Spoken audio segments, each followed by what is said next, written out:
Hebreus 5.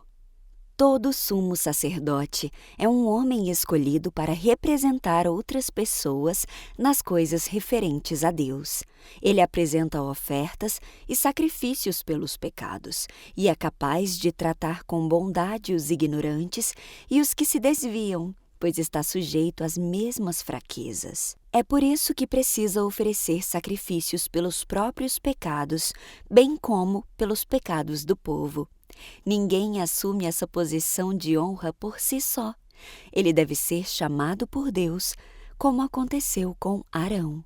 Por isso, Cristo não tomou para si a honra de ser sumo sacerdote, mas foi Deus que lhe concedeu essa honra, dizendo: "Você é meu filho, hoje eu o gerei." E em outra passagem diz: "Você é sacerdote para sempre, segundo a ordem de Melquisedeque." Enquanto Jesus esteve na terra, ofereceu orações e súplicas em alta voz e com lágrimas àquele que podia salvá-lo da morte, e suas orações foram ouvidas por causa de sua profunda devoção.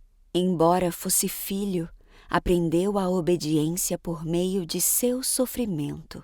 Com isso, foi capacitado para ser o sumo sacerdote perfeito e tornou-se a fonte de salvação eterna para todos que lhe obedecem. E Deus o designou sumo sacerdote segundo a ordem de Melquisedeque.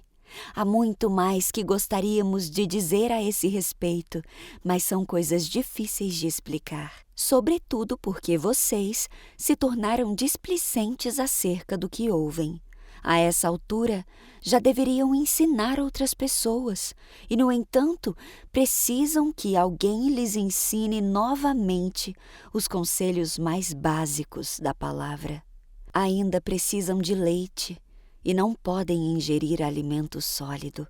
Quem se alimenta de leite ainda é criança e não sabe o que é justo. O alimento sólido é para os adultos, que pela prática constante são capazes de distinguir entre o certo e o errado. Hebreus 6. Portanto, deixemos de lado os ensinamentos básicos a respeito de Cristo e sigamos em frente, alcançando a maturidade em nosso entendimento. Certamente não precisamos lançar novamente os alicerces, ou seja, o arrependimento das obras mortas, a fé em Deus, o batismo, a imposição de mãos, a ressurreição dos mortos e o julgamento eterno. Se Deus permitir, avançaremos para um maior entendimento, pois é impossível trazer de volta ao arrependimento aqueles que já foram iluminados, que já experimentaram as dádivas celestiais e se tornaram participantes do Espírito Santo, que provaram a bondade da palavra de Deus e os poderes do mundo por vir e que depois se desviaram. Sim, é impossível trazê-los de volta ao arrependimento, pois ao rejeitar o Filho de Deus, eles voltaram a pregá-lo na cruz, expondo-o à vergonha pública. Quando a terra absorve a chuva que cai e produz uma boa colheita para o lavrador, recebe a bênção de Deus. Mas se a terra produz espinhos e ervas daninhas, para nada serve, sendo logo amaldiçoada e por fim queimada. Amados, embora estejamos falando desta forma, na realidade não cremos que se aplique a vocês. Temos certeza de que estão destinados às coisas melhores que pertencem à salvação, pois Deus não é injusto.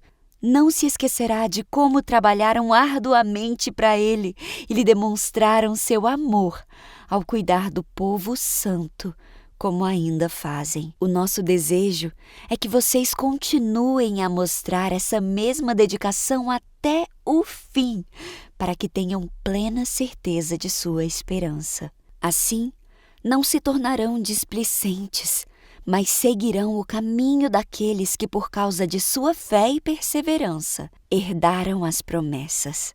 Considerem a promessa de Deus a Abraão. Uma vez que não havia ninguém superior por quem jurar, Deus jurou por si mesmo. Disse a ele: Certamente o abençoarei e multiplicarei grandemente seus descendentes. Então Abraão esperou com paciência e recebeu o que lhe fora prometido. Quando a pessoa faz um juramento, invoca alguém maior que ela, e sem dúvida, o juramento implica uma obrigação.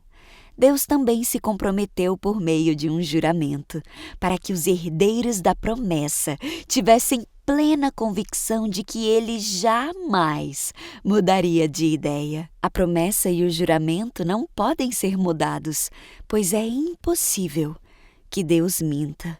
Portanto, nós que nele nos refugiamos, estamos firmemente seguros ao nos apegarmos à esperança posta diante de nós. Essa esperança é uma âncora firme e confiável para nossa alma. Ela nos conduz até o outro lado da cortina, para o santuário interior. Jesus já entrou ali por nós. Ele se tornou o nosso eterno sumo sacerdote, segundo a ordem de Melquisedeque.